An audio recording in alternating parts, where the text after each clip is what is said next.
না মরবো তো নামাজ পড়ে মরি।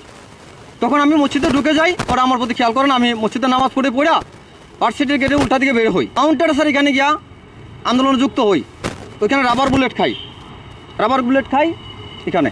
তখন আমার সন্তান বলে, আব্বা তোমার তো বিভিন্ন চ্যানেলে দেখাইতেছে আর বাসা ঘেরাও দেওয়া পুলিশ, বাবা তুমি এখানে আইসো না, আসলে তোমার বিপদ হবে। তখন আমি আমার বাইরের বাসায় যাই, গিয়ে রাত কাটাই গুলিবিদ্ধ অবস্থায়। আমরা বের হবার কোনো ইয়ে ছিল না, মানে দেখা মানে গুলি করা এবং গ্রেপ্তার করার ইয়ে ছিল, নির্দেশ ছিল।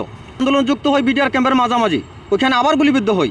সন্তান আমাকে উদ্ধার করে আমার কাপড় চোপড় চেঞ্জ করে আমাকে আমার ভাইয়ের বাসায় পাঠায়। পরের দিন কারফিউ জারি হয়। তখন আমার ভিডিওগুলি মানে ব্যাপক ভাইরাল হয়, এত ভাইরাল হয় যে প্রত্যেকের মোবাইলে আমার ভিডিওগুলি, যে ভার্সিটিতে আমার সন্তানটা পড়ে তাকে নিয়ে হুমকি দেওয়া হয়, আমাকে হুমকি দেওয়া হয়। তখন আমার কাছে মনে হয়েছিল যে পৃথিবীটা আমার কাছে একটা কবরস্থানের মতো। আমি ছদ্মবেশ ধারণ করি, যেখানে আত্মগোপনে যাই ওখানে যাওয়ার পরে দেখা যায় মানুষ আমাকে চিনে ফেলে, তখন আমাকে কেউ আশ্রয় দেয় না। তো আমি আসলে 17টা দিন আত্মগোপনে থেকে কী যে কষ্ট ছিল, মশার কামড়, খাওয়া ছিল না, ঘুম ছিল না ঠিক মতে, গোসল তো ছিলই না, প্রচণ্ড অসুস্থ হয়ে পড়ি। শেষ 4 আগস্ট আমি হবিগঞ্জ আমাদের কয়েকটা লোক নিয়ে মানে ভার্সিটির টেটা বানানো হয় এবং এমপির বাহিনী তারাও টেটা নিয়ে প্রস্তুত, আমরাও তারা আমাদেরকে প্রতিহত করবে, আমরাও টেটা নিয়ে প্রস্তুত। সামনাসামনি আমরা ওইখানে আন্দোলনে যুক্ত হই, দুই পার্টি।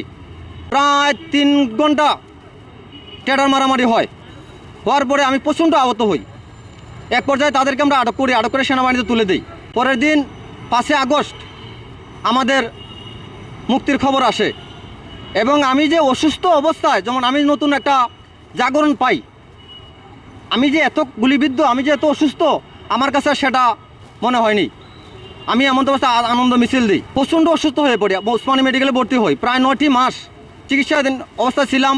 আমার এত করুণ অবস্থা ছিল, একটা ছোটোখাটো ব্যবসা ছিল, ব্যবসা বন্ধ। দ্বিতীয় অপারেশনের সময় আমার কাছে কোনো টাকা ছিল না, আমার রিং ঢোকাই দিছে ভিতরে, রিং ব্লাড যায় পেশাবার রাস্তা দিয়া। আবার অপারেশন না করলেও চলে না, আর অপারেশন অবস্থায় তো কর্ম করা সম্ভব না। মূল তো এক তো বাজার খরচ, আর এক তো বাসা ভাড়া, আর এক তো রমজান মাস, আবার আমার চিকিৎসা। এখন কি করি? অল্প কিছু টাকা নিয়ে আমি মেডিকেল গেলাম, কত টাকা লাগবে তাও জানতাম না। ওরা 3 ঘন্টা সময় দিয়ে আমার ওষুধ একটা লিস্ট দিল, যে অপারেশন যে ওষুধটা লাগে সেই ওষুধটার যে টাকা দিছে তার 1 ভাগও আমার কাছে নেই। তখন আমি কি করব? আমি বিভিন্ন জায়গায় ফোন দেই যে ভাই আমার কিছু টাকা দেন। অনেকেই বলে যে আমরা অল্প সময়ের মধ্যে এই টাকা কী করে দিব।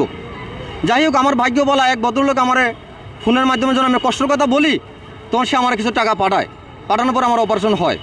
অতি অল্প সময়ে সবগুলো কথা বলা সম্ভব না, সব কষ্টের কথাও বলা সম্ভব না, কারণ এত কষ্ট আমার উপরে গেছে।